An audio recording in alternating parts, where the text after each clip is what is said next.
Kemudian kata penulis, jenis salat yang ketiga adalah salat yang sunnah. Salat yang sunnah, ya, disunnahkan. Wahia syurul qisman. Dan salat yang disunnahkan ada 20 jenis salat. Ini 20 jenis salat disebutkan oleh siapa? Dan ini diterangkan oleh penulis. Ya. Dan sebagian ulama yang lain ada yang menyebut lebih dari ini. Ada yang menyebut lebih daripada 30 salat sunnah. Ya. Ada beberapa salat di sini belum diterangkan, ya. Belum dijelaskan oleh penulis. Beliau hanya menerangkan 20 saja. Menerangkan 20 saja. Ya, dan ada sebuah kisah yang unik disebutkan oleh penulis Ar-Risalah Al-Mustafraqah bahwa dia membaca di sebagian buku bahwa salat sunnah itu ya, banyak jenis, lebih dari 20 dia baca. Maka dia menganggap hal itu adalah hal yang jauh. Kok bisa terlalu banyak salat sunnah jenisnya? Tapi subhanallah, waktu terus berjalan, ya, dan ia mendapatkan keterangan ulama yang lain lebih banyak lagi, lebih 30. Dan akhirnya hal ini menggerakkan dia sendiri untuk membahas jenis-jenis salat itu. Dan seingat saya dia dapatkan lebih banyak daripada apa yang disebutkan. Nah, maka ini ikhwani fillah, sifat dari ilmu seperti itu. Ya, seseorang pada apabila dia baru mendengar sesuatu, dia jangan langsung menganggap hal itu sebagai hal yang apa? Hal yang tidak benar atau hal yang jauh. Tapi coba dia periksa dulu dengan seksama. Ya. Dan di sebagian syarah sini penulis menyebutkan di salat yang ke 18 ada salat masuk rumah. Ya, ada salat masuk rumah. Di sebagian buku, ya, dan tentunya buku ini sebagaimana yang dimaklumi, ya, ini kumpulan dari kaidah yang diringkas oleh Ibnu Mifrad. Dan Ibnu Mifrad sendiri punya buku yang lebih meluas lagi, Mughni Jamil Afham. Di buku Jamil Afham ini beliau sebutkan juga salat-salat sunnah ini. Dan salah seorang dari guru kita yang mensyarah buku itu Syekh Abdul Muhsin Al-Udzaikan, beliau di dalam syarahnya ketika mendapatkan tentang salat sunnah masuk rumah atau keluar rumah, ya, beliau katakan saya tidak ketemukan hadis tentang ini. Ini bahasa yang bagus, kalimat saya tidak ketemukan. Sebab ini beliau berbicara sesuai dengan batas apa? Pengetahuan dan pembahasannya. Dia tidak nafikan kalau ada orang lain yang apa? Yang menukungkannya. Ya, tidak serta-merta mengingkarinya. Dan ini etika para ulama di dalam membahas. Ya, dan di muhakkik di sini menyebutkannya, di ta'liq ada hadisnya, insyaallah kita baca nanti. Baik. Jadi yang ingin saya sebutkan di sini sebagai pelajaran untuk kita semua bahwa ilmu itu seperti yang dikatakan oleh Syekhul Islam Ibnu Taimiyah rahimahullahu taala, al-ilmu bahthun muhaqqaq wa naqlun musaddaq wa ma siwa dzalika fahadayanun mujawwaq. Kata beliau, ilmu itu adalah pembahasan yang penuh dengan kedetailan, yang membahas detail di dalamnya, dan penukilan yang penuh dengan kejujuran. Dia nukil jujur di dalam penukilannya sebagaimana yang dia baca. Selain daripada itu namanya igauan. Ya, bukan ilmu namanya. Jelas ya? Baik. Kata beliau, salat sunnah itu ada 20. Atau wahiyah isyruna qisman. Dia ada 20 jenis. 20 bagian salat sunnah. Yang pertama sunnah ar-rawatib. Salat sunnah rawatib. Ya, kita katakan rawatib karena salat sunnah ini terus-menerus dilakukan. Jadi seperti kebiasaannya, ratibnya. Iya. Kebiasaannya. Nah, ini semua dari keindahan syariat kita. Terangkan salat-salat sunnah, ada yang rawatib, yang kebiasaan dilakukan seperti salat malam, biasa melakukan salat duha misalnya, dan seterusnya. Salat sunnah ini, ya, terus dia biasakan dirinya. Kalau dia melakukan perjalanan, walaupun salat sunnahnya dia tidak lakukan, pahalanya tetap ditulis untuknya. Sebagaimana dalam hadits Abu Musa al-Asy'ari, riwayat Al-Bukhari, "Idza marida al-'abdu aw safar, kutiba lahu mithlu ma kana ya'maluhu muqiman sahihan." Apabila seorang hamba itu sakit atau dia melakukan perjalanan, maka akan dituliskan untuknya pahala seperti apa yang biasa dia lakukan dalam keadaan dia mukim dan dalam keadaan dia sehat. Ya. Nah, itu orang yang berakal di waktu dia sehat, di waktu dia mukim, ya, salat rawatibnya tidak dia tinggalkan, salat sunnahnya dia jaga.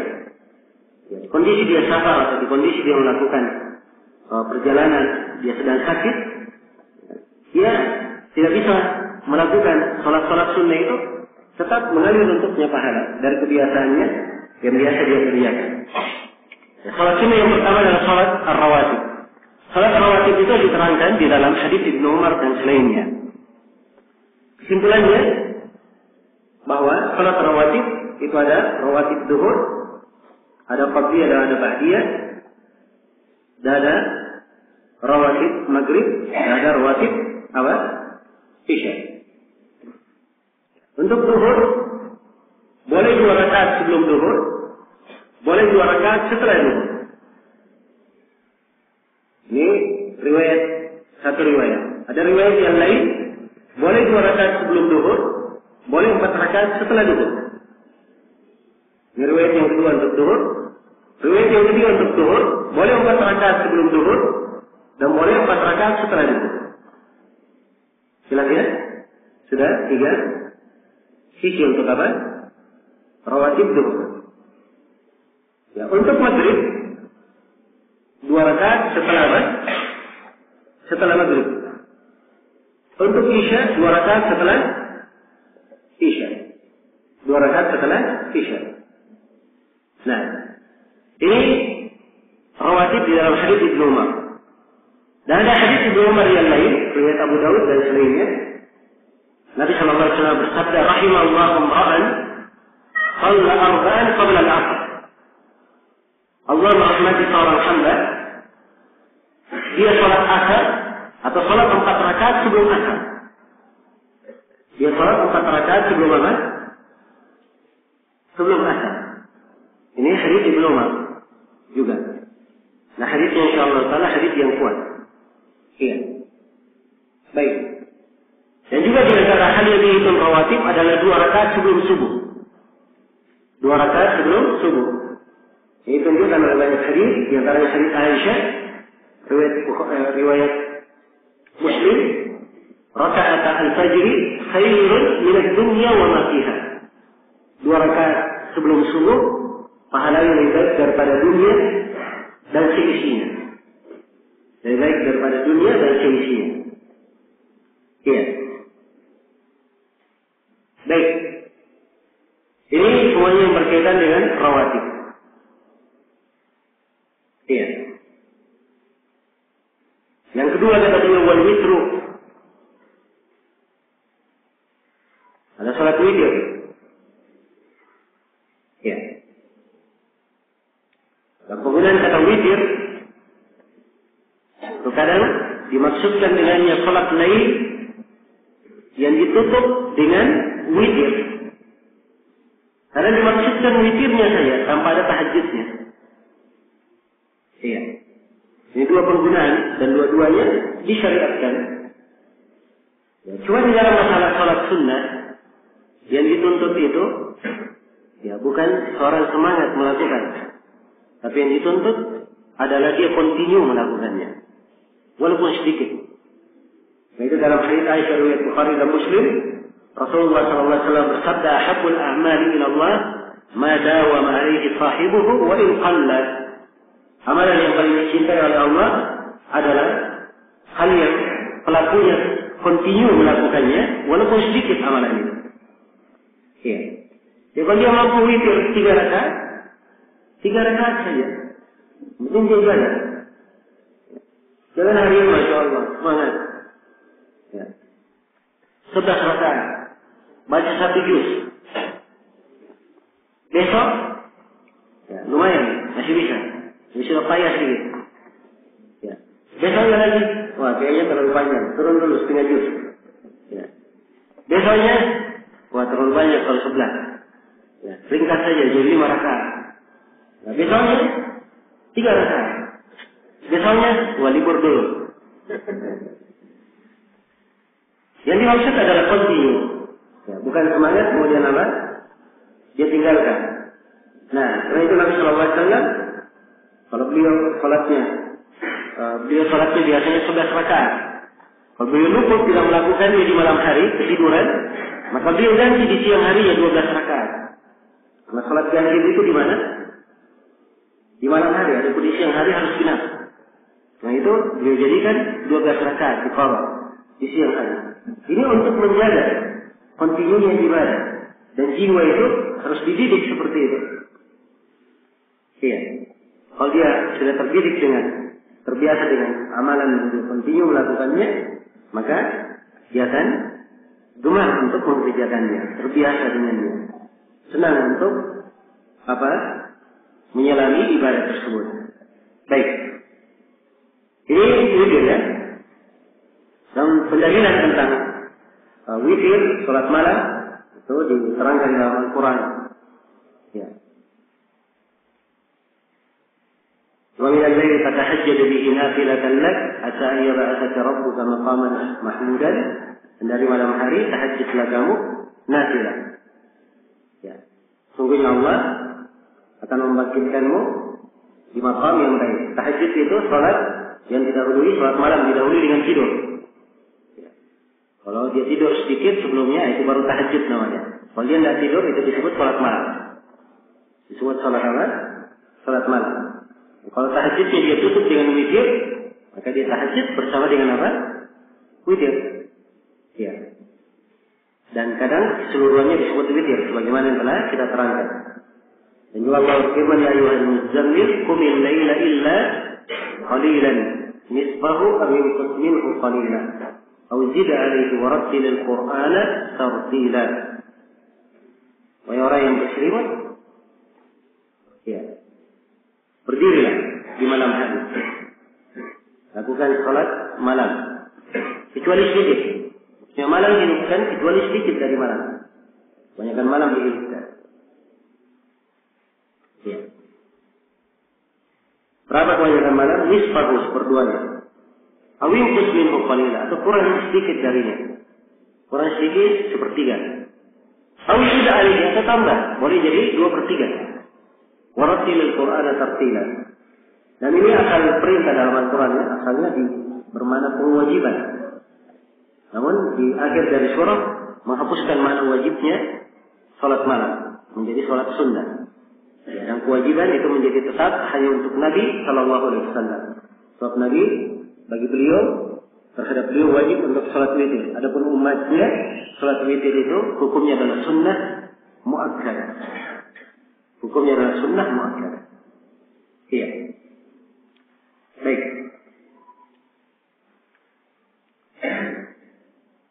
Kemudian salat sunnah yang ketiga adalah salatul duha. Kata beliau wa salatul duha, dan salat duha.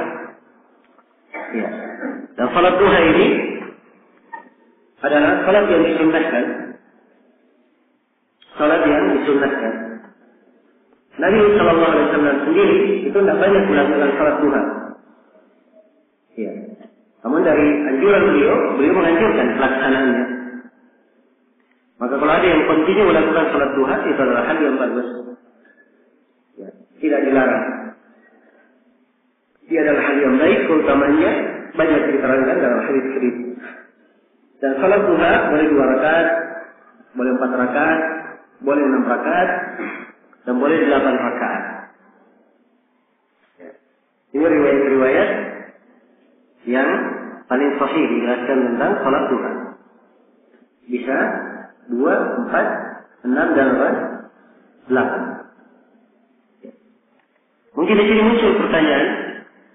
Tadi disinggung ada sholat 4 rakaat sebelum duhur, setelah duhur 4 rakaat sebelum asar, sholat duha 4 rakaat, 6 rakaat, 8 rakaat. Bolehkah dilakukan sekaligus satu kali salam? Iya. Sholatnya 4 rakaat, satu kali salam, satu kali tasyahud. Ya, jawabannya kalau boleh, boleh saja. Jelasnya, karena Nabi menyebutkan 4.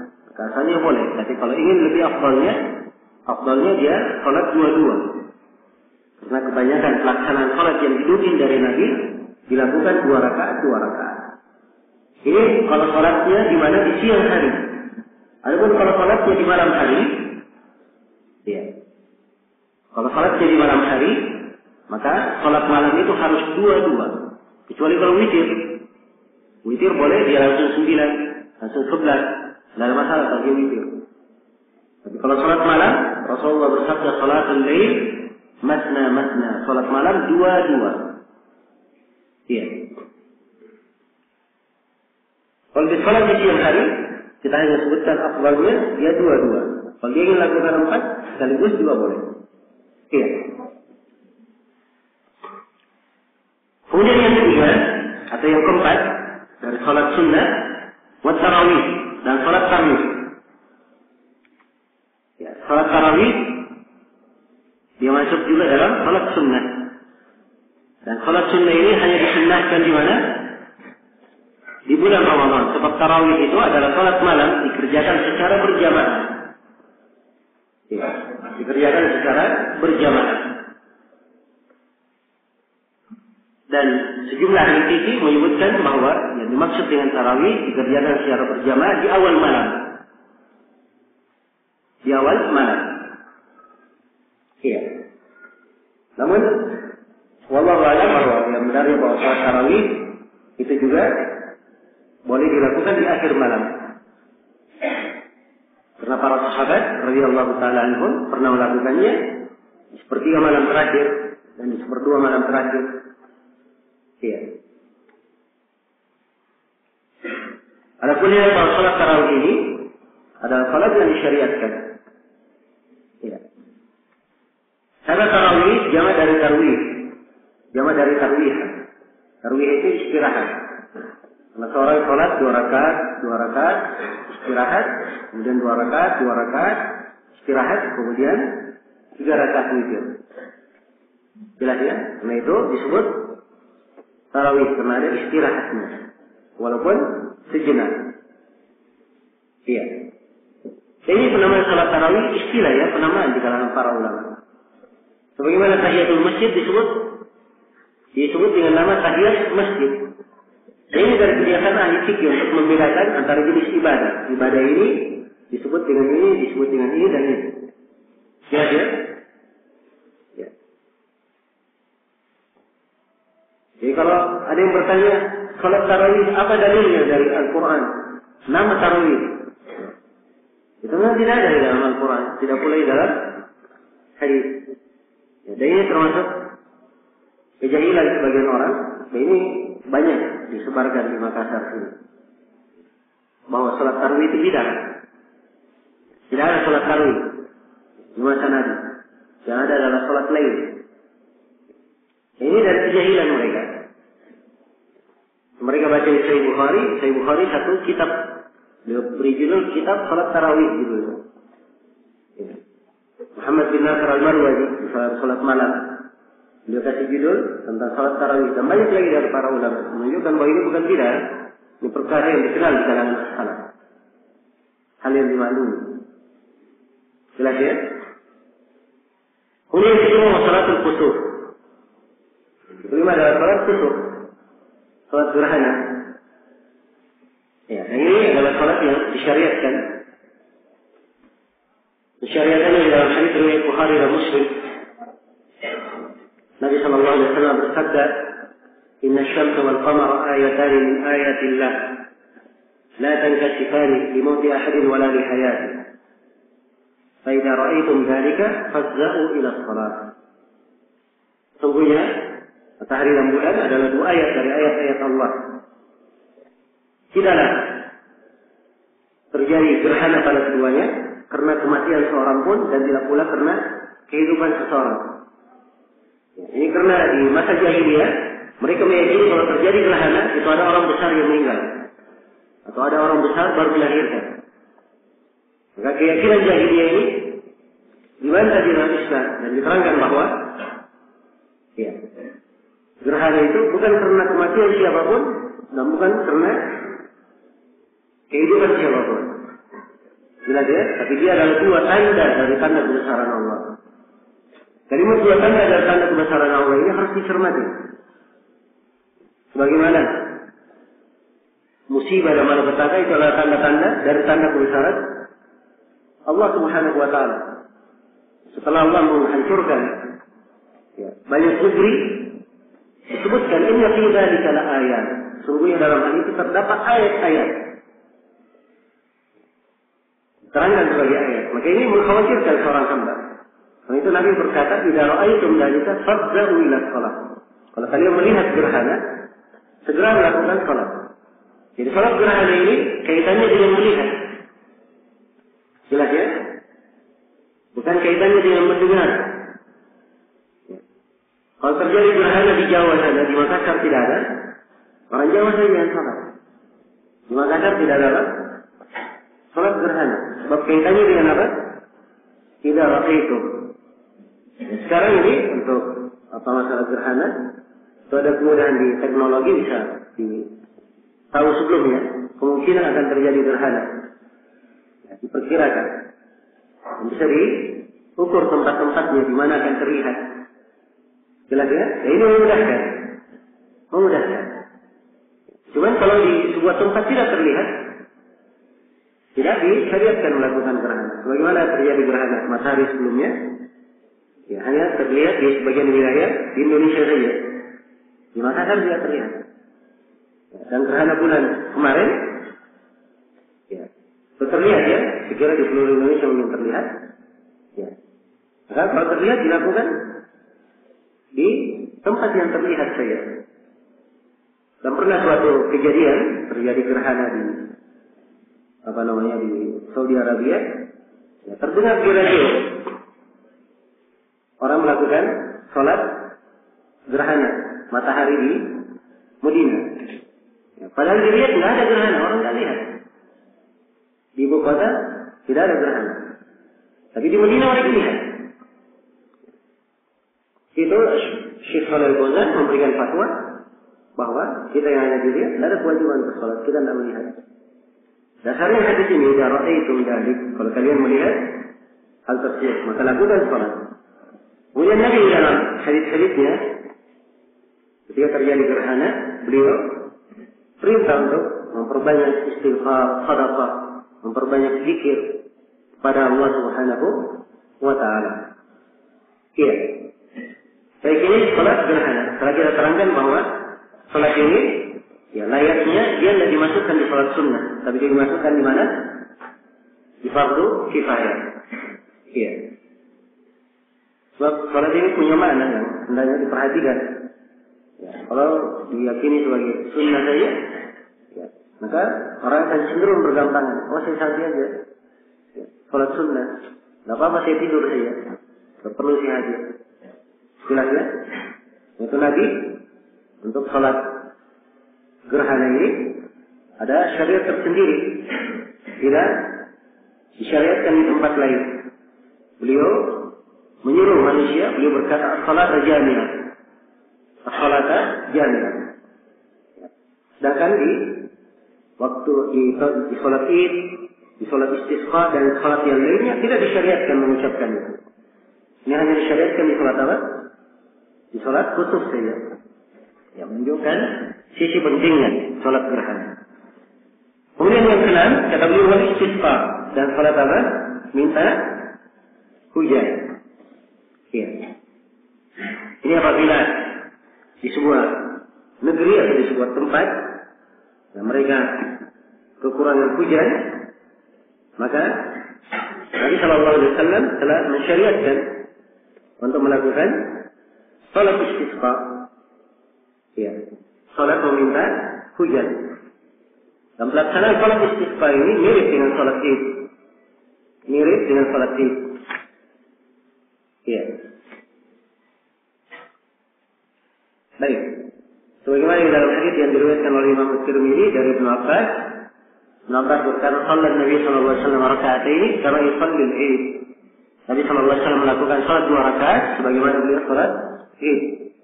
Dan dia adalah salat disunnahkan, dan sunnah muakkadah. Iya. Itu Nabi sallallahu alaihi wasallam mencontohkan salat ini beliau menjaharkan bacaan, dan setelah itu beliau berdiri berkhutbah. Namun di salat istisqa, seorang itu keluar, keluar dengan dalam keadaan khusyuk, merendah diri, ya, penuh bermohon kepada Allah, banyak mengakui dosa dan kesalahan, bertobat, dan begitu selesai sholat, dia kalau memakai rida, disunahkan untuk membalik ridanya. Ya, kalau misalnya ada yang pakai jaket, dia balik jaketnya. Ya, kalau pakai bajunya tidak perlu dilepas, mengenai balik ya. Itu lain kalau dia baju. Kalau pakai kopiah bagaimana? Dibalik kopiahnya? Ya, jawabannya tidak. Kopiah gimana tidak? Itu termasuk keliru ya, sebab Nabi hanya membalik ridanya. Maka yang dibalik, apa yang semisal dengan rida saja merupakan hiasan yang digantung sebagai pakaian tambahan di atas pakaian biasa. Adapun imamah dan kopiah itu pakaian biasa, tidak dibalik. Kalau dia pakai jaket, ya tidak apa-apa dia balik. Ya. Jelas ya? Seperti kalau ya, orang-orang di Timur Tengah pakai mislah, ada pakaian yang dipakai lagi setelahnya itu disunahkan dibalik. Kenapa? Ya, dia berharap semoga Allah merubah keadaan. Ya. Itu tafa'ul. Dia berharap semoga Allah merubah keadaan. Sekarang keadaan kurang air, semoga Allah merubah dengan menurunkan hujan. Iya. Ini salat istisqa, dan dia adalah salat yang disunnahkan. Ya. Dan penulis mendahulukan salat witir ya. Perhatikan, dia mendahulukan salat witir sebab di antara salat sunnah sebenarnya yang paling afdal itu adalah salat witir, yang paling afdal. Karena itu Nabi sendiri ya tidak pernah meninggalkan witirnya walaupun dalam perjalanan. Nah, kemudian setelahnya salat kusuf. Kemudian setelahnya salat istisqa. Ini di ukuran salat sunnah.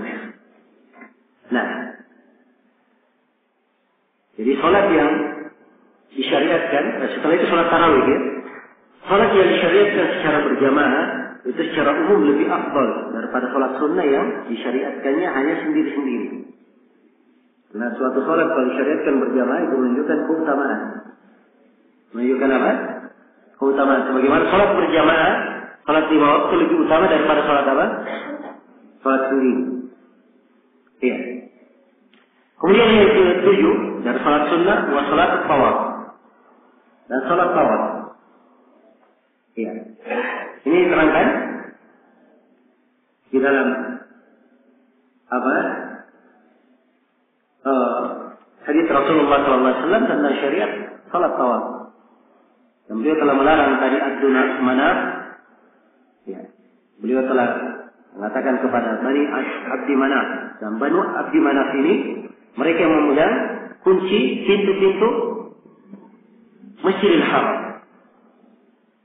Dan katanya hingga hari ini yang memegang kunci pintu Masjidil Haram masih dari keturunan Bani Abdi Manaf. Ya. Hingga hari ini. Jadi Nabi berkata, wahai Bani Abdi Manaf, jangan kalian menahan seorang pun. Ya. dia ingin melakukan tawaf di Ka'bah siang maupun di malam hari. Jelas ya, menunjukkan bahwa tawaf itu diizinkan ya, di Ka'bah, dan Nabi SAW mencontohkan setelah tawaf melakukan sholat 2 rakaat di belakang maqam Ibrahim. Iya, di belakang maqam Ibrahim. Ini 2 rakaat yang disebut dengan sholat tawaf. Kemudian yang ke-8 tahiyatul masjid wa tahiyatul masjid. Salat sunnah yang ke-8 tahiyatul masjid. Dan ini diterangkan dalam banyak hadis, di antaranya hadis Abu Qatadah riwayat Bukhari dan Muslim, "Idza dakhala ahadukum al-masjid fala yajlis hatta yarka' raka'atain." Apabila salah seorang dari kalian masuk masjid, jangan dia duduk sampai dia salat 2 rakaat. Ya. Ini salat disebut dengan nama salat tahiyatul masjid. Dan salat tahiyatul masjid oleh kebanyakan ulama dianggap sebagai sunnah muakkadah. Dianggap sebagai sunnah muakkadah. Nah, namun sejumlah dari ulama kita tidak menganggapnya sunnah muakkadah, tapi mereka menganggap itu adalah kewajiban, hukumnya wajib. Karena tidak ada dalil yang memalingkan perintah. Nabi perintah. Nah ini dia apa? Salat 2 rakaat sebelum dia duduk. Dan Nabi menegur seorang yang duduk sebelum dia melakukan apa? Salat tahiyatul masjid di khutbah. Di khutbah Jumat. Dan ini menunjukkan apa? Penegasan. Ya, karena itu, ya, sebagian ulama berpendapat bahwa salat tahiyatul masjid hukumnya adalah wajib. Dan di antara ulama kita yang mewajibkannya adalah guru kami Syekh Mukbil rahimahullah, beliau memandang itu wajib.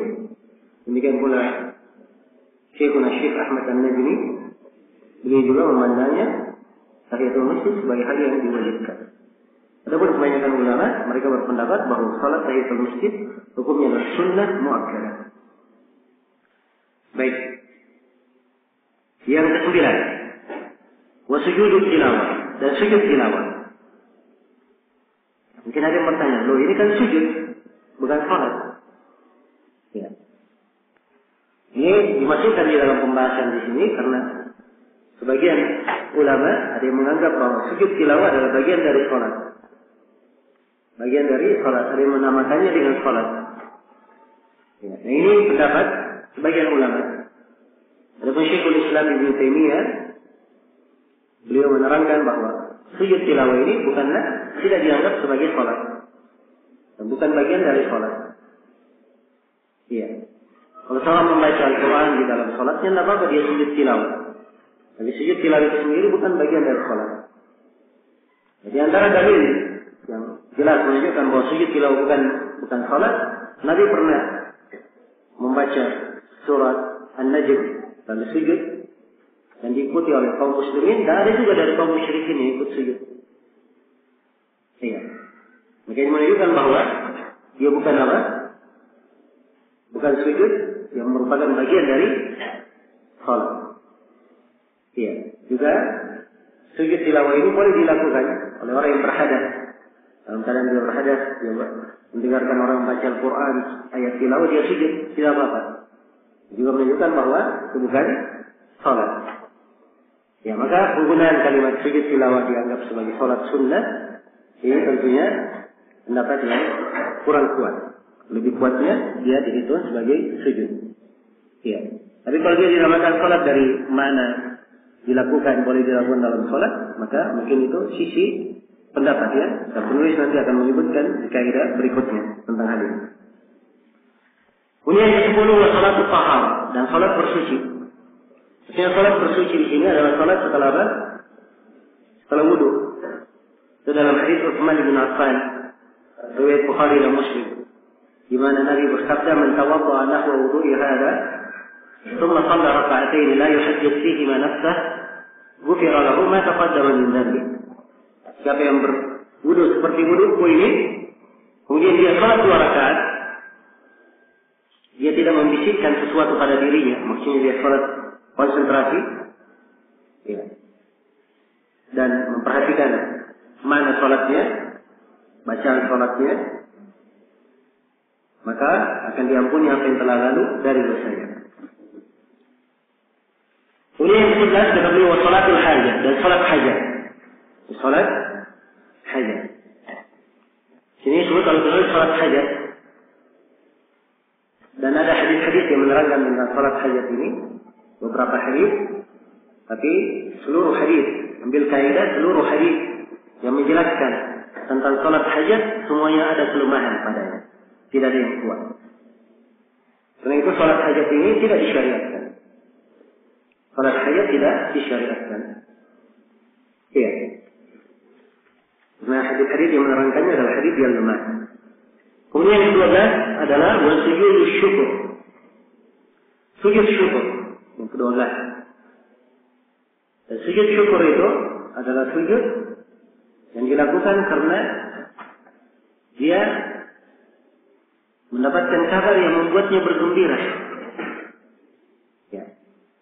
Dan diriwayatkan dalam hadis At-Tirmidzi sebutkan bahwa kana Rasulullah sallallahu alaihi wasallam jika ja'ahu ma yasurruhu sajada atau kharra sajidan. Adalah Nabi sallallahu alaihi wasallam kalau beliau datang pada beliau sesuatu yang membuat beliau bergembira, beliau melakukan sujud. Iya. Ini sujud syukur. Tapi sujud syukur ini tidak ada salatnya, tidak ada rukunya, tidak ada berdirinya, dia hanya sujud saja. Iya. Dan yang terkuat di kalangan ahli ilmu, apabila seseorang sedang melakukan salat, lalu dia sementara salat mendengar kabar gembira, misalnya dia sementara salat, dia sedang menunggu seorang yang sangat dia tunggu untuk datang. Sementara dia salat ternyata yang datang tak, yang dia tunggu itu datang.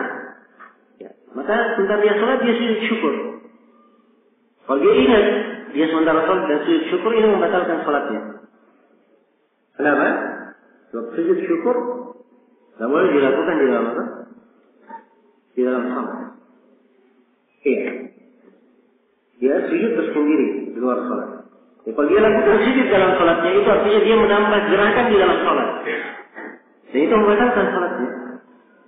Membatalkan salatnya. Baik. Jadi ini tentang sujud syukur, dia adalah hal yang disyariatkan. Kalau mendapatkan kabar yang menggembirakan dia, atau apakah itu kabar kegembiraan atau kabar yang sifatnya dihindarkan musibah darinya. Dia dapat nikmat atau dihilangkan darinya apa? Musibah. Atau dihindarkan darinya petaka. Ini semuanya boleh dia melakukan sujud syukur. Jelas ya?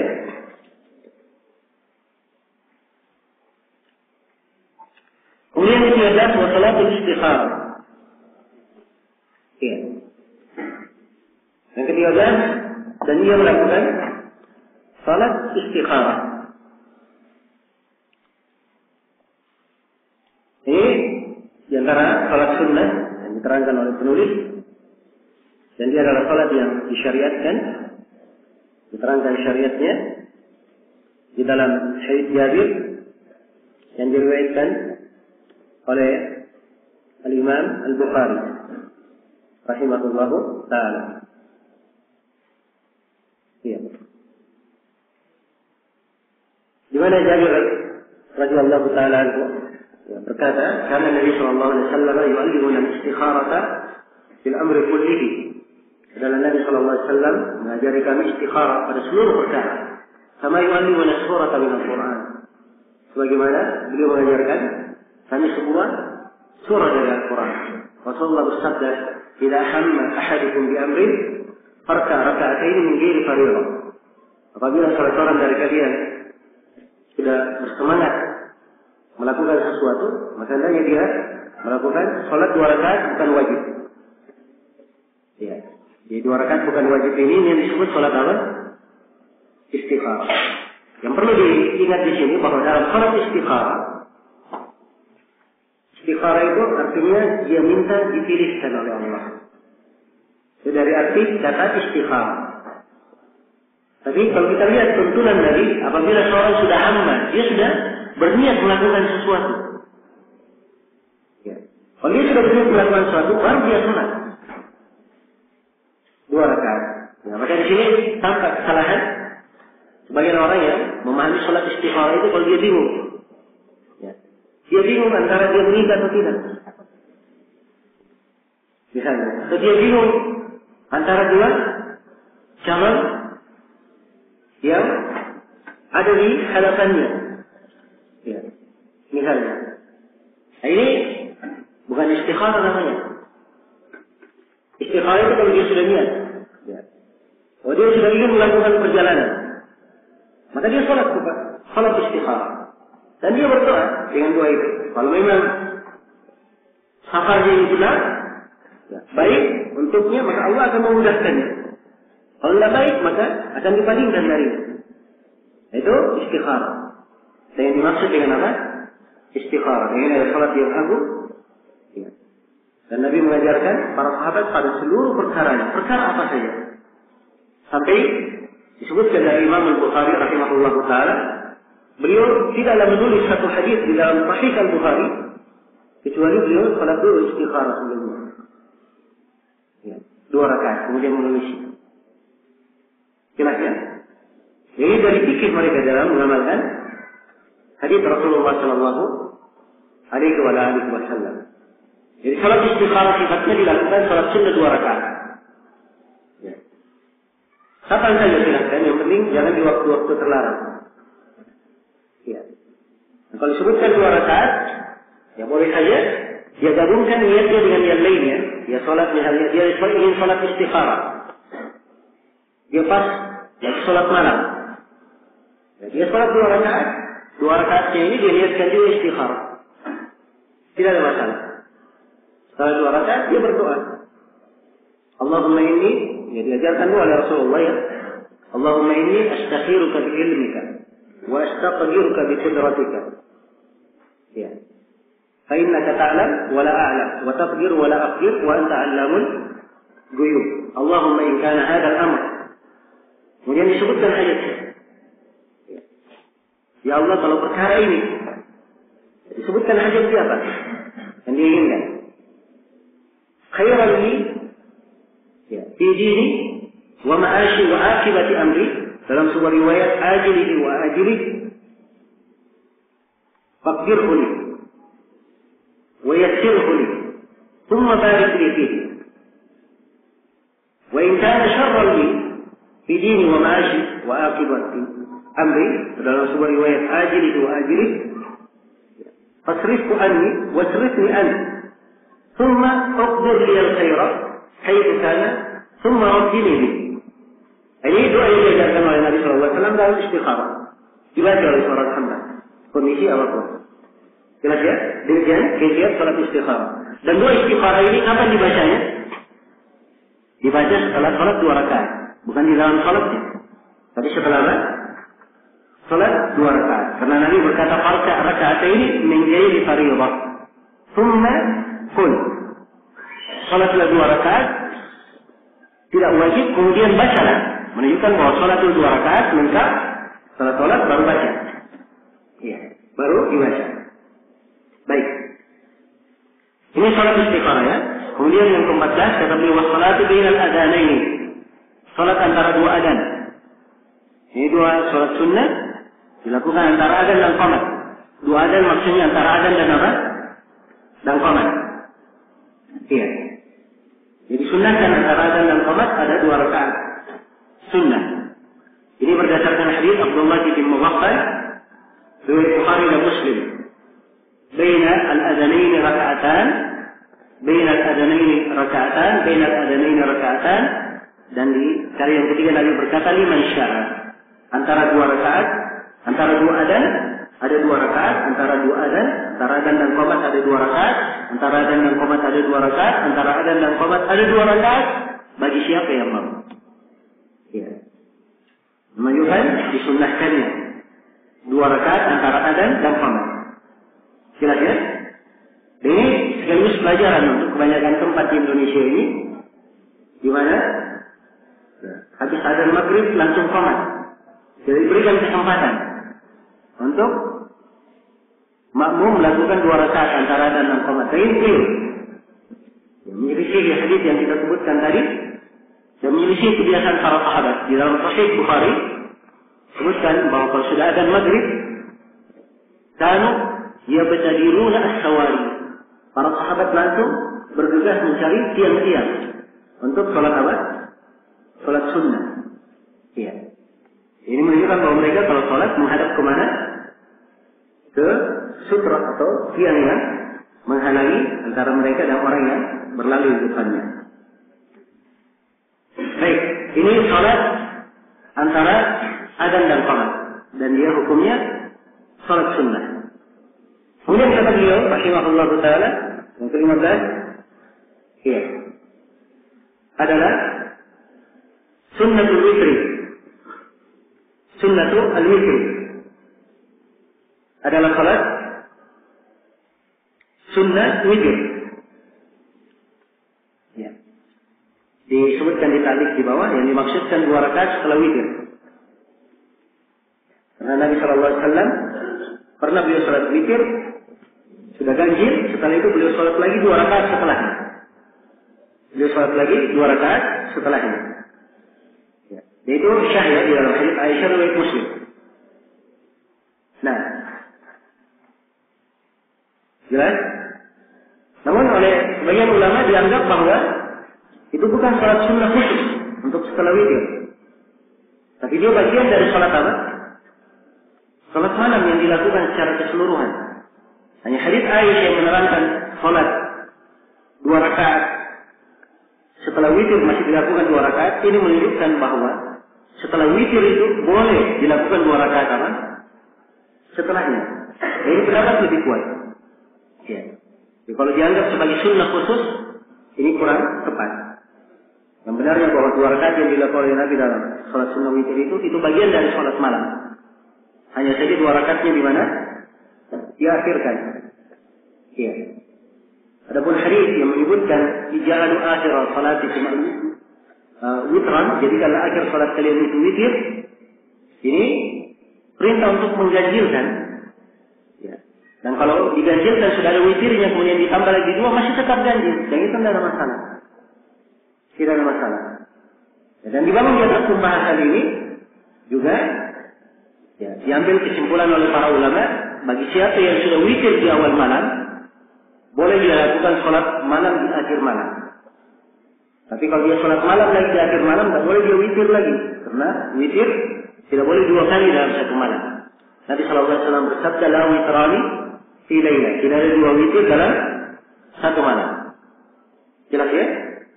Demikian pula kalau dia misalnya hadir sholat tarawih, ya, dia sudah sholat bersama imam witir, kemudian setelah itu di malam hari dia ingin sholat lagi, maka silahkan dia sholat.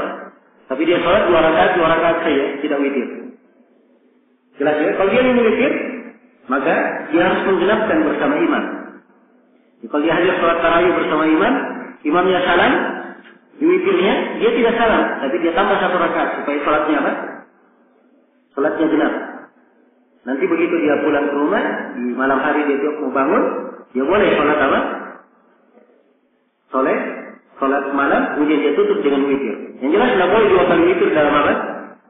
Dalam semalam. La witrani fi layla. Baik. Kemudian sholat yang ke-16, wa sholat ar-raghaib. Dan sholat ar-raghaib. Ini sholat dari bid'ah yang masyhur ya, yang diingkari oleh para ulama. Ya. Dan Syekhul Islam Ibn Taimiyah punya banyak pembicaraan tentang bid'ahnya sholat ini. Mungkin pula Syekh Al-Albani ada risalah khusus tentang sholat ini. Ya. Cuman itulah sebagian dari para ulama kita ada yang membaca hadis-hadis dan tidak sampai kepada mereka keterangan tentang kelemahan hadis itu, atau keterangan yang menyebabkan mereka tidak boleh beramal dengan hadis tersebut. Iya, jelas ya. Maka salat ar-raghaib di sini ini dari salat yang tidak disyariatkan. Kemudian yang ke-17 adalah kita beli salatul fath. Dan salat fath, ini salat kalau ada negeri yang ditaklukkan oleh kaum muslimin. Ya. Jadi dari pensyariatannya adalah Nabi Shallallahu Alaihi Wasallam ketika beliau di Fathu Mekah, beliau salat 8 rakaat. Sebagaimana dalam hadits Ummu Hani, riwayat Bukhari dan Muslim. Beliau salat 8 rakaat. Salatnya beliau ini 8 rakaat. Ini ada 2 pendapat di kalangan ulama. Sebagian ulama yang mengatakan itu adalah salat karena fathu Makkah. Makkah dibuka, ditaklukkan. Karena itu penulis menyebutnya dia adalah salat sunnah khusus. Kalau kaum muslimin menaklukkan negeri kafir, maka disunnahkan untuk salat apa? Sunnah 8 rakaat. Iya. Namun menurut Ibnu Qayyim rahimahullahu taala dan selainnya bahwa salat itu bukan salat sunnah khusus untuk ditaklukkannya Makkah. Bahkan itu adalah salat duha. Nabi melakukannya sebagai salat duha. Ini pendapat cenderung lebih dikuatkan oleh Imam Nawawi dan cenderung dikuatkan oleh Imam Nawawi dan selainnya. Ya, adapun Ibnu Qayyim dan selain beliau berpendapat bahwa ini salat khusus untuk Fathu Makkah. Yang jelas memang ada 2 kemungkinan di dalam hal ini. Ya wallahu taala. Jadi kalau ada yang mengatakan dia salat al-Fatih, saya kira diberi keluasan saja. Kemudian 18 kata beliau salatul al-manzil. Dan salat di rumah, salat rumah. Ini salat rumah. Dan muhakkik di sini menyebutkan fiha haditsul hasan. Padanya ada hadis hasan. Dikeluarkan oleh Al-Bazzar dan selainnya dari Abu Hurairah. Idza dakhalta manzilak fa salli rak'atain tamna'anika madkhal as-suq. Fa idza kharajta manzilak fa salli rak'atain tamna'anika makhraj as-suq. Apabila kamu masuk ke rumahmu maka salatlah 2 rakaat. Maka 2 rakaat ini akan menahan engkau dari hal masuk yang jelek. Ya. Nah, apabila kamu keluar, maka salatlah 2 rakaat. Maka 2 rakaat ini akan menahan engkau dari hal yang keluar yang jelek. Nah, saya belum tahu hadis ini ya, karena ini hadis saya belum periksa derajatnya. Saya tadi lupa memeriksanya. Insya Allah nanti di pelajaran berikutnya insya Allah saya terangkan hadis ini kuat atau tidak. Baik. Kemudian salat yang ke-19 kata beliau rahimahullah wa naflu al-mutlaq. Ya. Dan salat sunnah yang mutlak. Salat sunnah yang mutlak. Salat sunnah yang sifatnya mutlak. Jadi salat yang disebutkan tadi itu muqayyad, terikat, yang terikat waktu, terikat tempat, ya, sifat. Adapun ini dia mutlak, dia salat di mana saja. Jadi salat sunnah boleh saja dilakukan. Ya.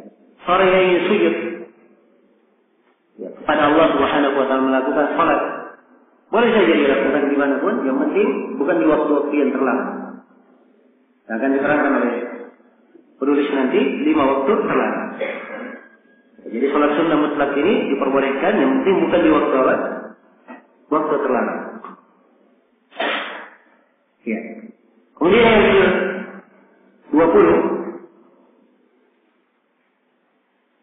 kata beliau wa naflu salatin ghairul rawatib. Dan salat sunnah sebuah salat yang bukan salat rawatib. Ya. Saya sebutkan tadi ada 4 rakaat sebelum asar. Ya, dalam hadis Ibnu Umar. Sehingga sebagian ulama dianggap dia bukan rawatib, tapi dianggap dia adalah salat sunnah yang ikut kepada suatu salat, namun dia bukan masuk di rawatib.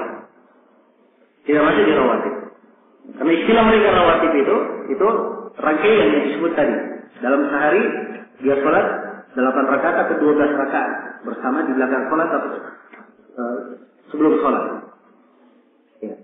Dan mereka tidak memasukkan di dalamnya sholat apa? Sebelum asar. Nah, mereka anggap sholat asar tidak rawatibnya. Namun hadis Ibnu Umar adalah nas yang menunjukkan ada sholat sunat 4 rakaat sebelum asar. Mau disebut rawatib boleh. Tidak disebut rawatib juga tidak apa-apa. Seperti di sini penulis tidak menyebutnya rawatib. Yang penting ada 4 rakaat sebelum apa? Sebelum asar. Jelas ya? Ini hanya istilah di nama, tidak berpengaruh insyaallah. Nah, selesai sudah ya pembahasan tentang apa? Salat-salat sunnah. Dan ini kaidah yang ke 15 tentang pembagian salat.